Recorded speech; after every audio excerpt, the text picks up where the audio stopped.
حضرت مالک ابن دینار رحمۃ اللہ علیہ شام کے شہر دمشق میں رہا کرتے تھے۔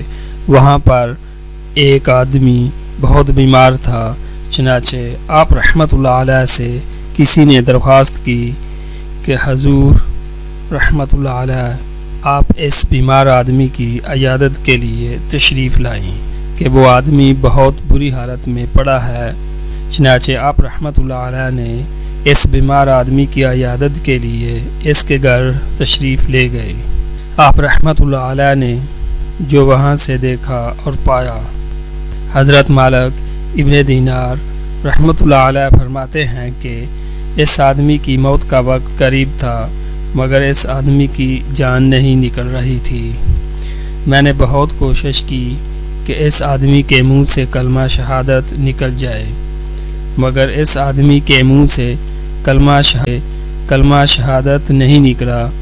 آپ رحمۃ اللہ علیہ اس کو کلمہ پڑھاتے، مگر اس نے نہ پڑھا اور ہر بار 10-11 کہتا رہا۔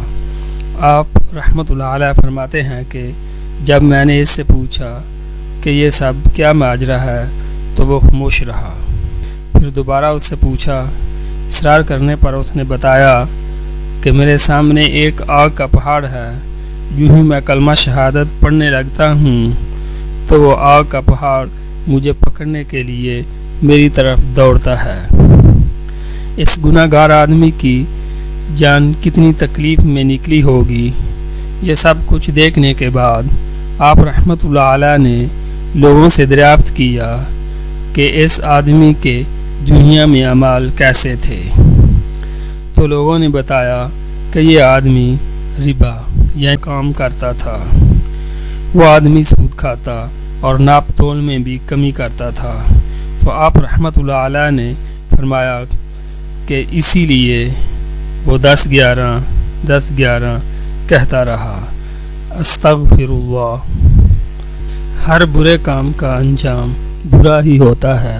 ایک دفعہ ایک بدمعاش نوجوان حضرت مالک ابن دینار رحمۃ اللہ علیہ کے محلے میں رہتا تھا۔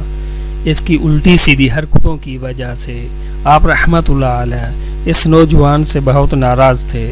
ایک بار ایک جماعت نے آپ رحمۃ اللہ علیہ کے پاس آ کر اس نوجوان کے بارے میں شکایات کے انبار لگائے کہ یہ نوجوان بہت ظالم ہے۔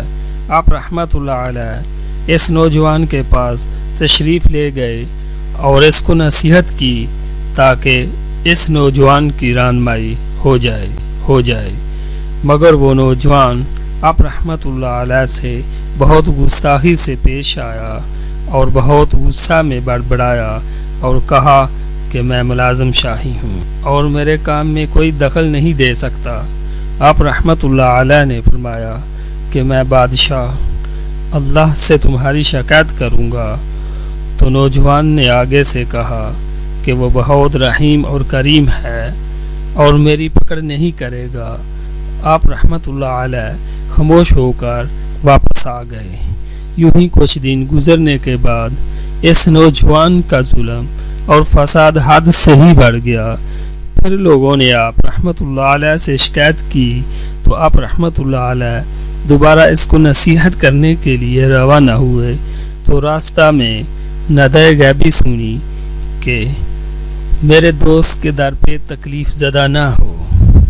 علیہ دوبارہ اس نوجوان کے پاس گئے تو اس نے دیکھ کر کہا کہ تم دوبارہ آ گئے ہو۔